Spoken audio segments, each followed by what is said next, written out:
Raman, we're here. Everything's been arranged. Someone will bring the village keepers back to Aru village shortly. I guess all I can say now is, thanks for agreeing to help. Don't mention it. I think we can both agree you went to hell and back for it. But we share a common cause now. From here on out... Where are the perpetrators? I'll bring you to them. Follow me.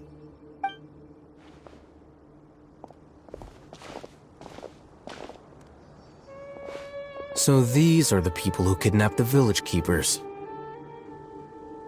Oh no, it's the scribe! There's no need to yell. No one can help you now. We've been all over the desert trying to find you! That's right.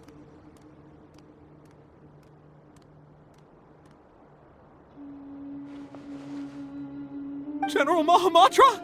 No, no! Make it quick, please! Swift and painless! Whoa. The moment they set eyes on CYNO, they turn pale like they've seen a ghost! You should have known that I would be coming for you. Wait, we were just following orders! You know what I'm talking about, right? There's no way we could have done all this by ourselves! No, not CYNO! He's gonna tear us limb from limb! I could do worse. Please have mercy! Start talking. Otherwise, I'll have to resort to other methods.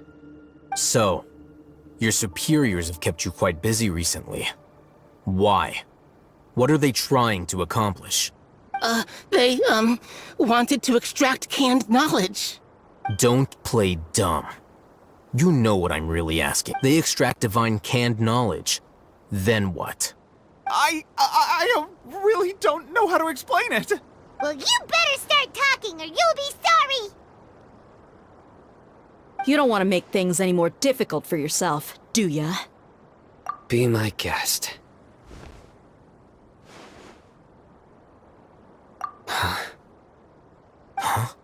Uh-huh? That sure didn't sound like a fancy metaphor or anything. You're serious, aren't you? How did you know? There's no use hiding it now. Yes, you're right. The Academia is working on an important and potentially world-changing project. They are creating a new god. A god that will belong to them and to the people of Sumeru. It may seem as if Sumeru's academics are thriving, but ever since the death of Greater Lord Rukkhadevata, scholarly breakthroughs have been few and far between. The withering of Irminsul has been getting worse recently. The sages have tried everything they could think of, but nothing's worked. I'm always hearing them say things like, if only Greater Lord Rukkhadevata was still with us. Continue. And then, someone from the Fatui showed up. They called him the Doctor. He brought a gnosis and said he wanted to borrow the Academia's research facilities. The Doctor was previously expelled from the Academia. At first, the sages looked down at him in disdain. But when he said those words, he asked them, "Do you wish to create a god?" This is what the arrogant ignorance at the extreme end of academia looks like. First, the Academia spent a long time constructing a divine vessel, which was based on an exquisite humanoid puppet. After that, they harvested dreams via the Zeb-Zerus Festival Samsara, maximizing the Akasha's output. With the Doctor's help, and the Akasha now functioning at maximum efficiency, they were able to use it to extract the power from the Gnosis and convert it into a divine core. Next, they decided that their new god needed to possess divine wisdom. For that to happen, they needed a huge quantity of divine canned knowledge. It adds up. But how do you determine whether the knowledge extracted is of divine origin? Call it an educated guess? The Academia has been trying to figure out the exact source of the Scholar's Madness for centuries, but to no avail. Nobody can explain the cause of this phenomenon. Surely you can see what that implies, Scribe. If it's knowledge no mortal can comprehend, then it must be something only gods are able to decipher. In other words, it's the source of the God of Wisdom's omniscience and omnipotence.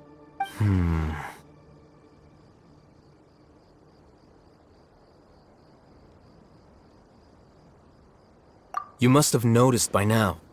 The Academia doesn't care about who their god is. It's the ability to exercise control over knowledge and it is as if they are cursed with a desire for omniscience and omnipotence that some organisms demonstrate phototaxis, and thus orient their entire lives in respect to sources of light. For the sages, their only source of hope is the existence of a deity who embodies the acme of wisdom. This is but a form of phototaxis. For many scholars, the absence of a god of wisdom means stumbling in the darkness for the duration of their lives. Then what does Lesser Lord Kusanali mean to you? Is she not a true god present in this world? If you already have a new god, why try to create another one? From the beginning, the Academia has never treated her as a god. When the Academia first discovered Lesser Lord Kusanali, the newborn god of wisdom, the sages hoped that she would be as wise as Greater Lord Rukkhadevata.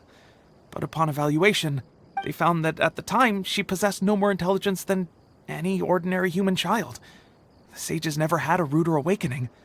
This forced them to accept that Greater Lord Rukkhadevata had indeed passed away. Not to mention that Lesser Lord Kusanali's gnosis has been used to power the Akasha this entire time. By herself, she has neither an Archon's raw power nor the spectacular insight. Slowly but surely, people began to forget about her existence. So, this is the path the sages have chosen.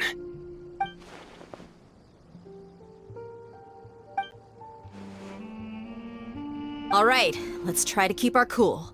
If everyone's in a bad mood, then let's change up our scenery. Rahman, give me a few men to help us escort the village keepers back to the village.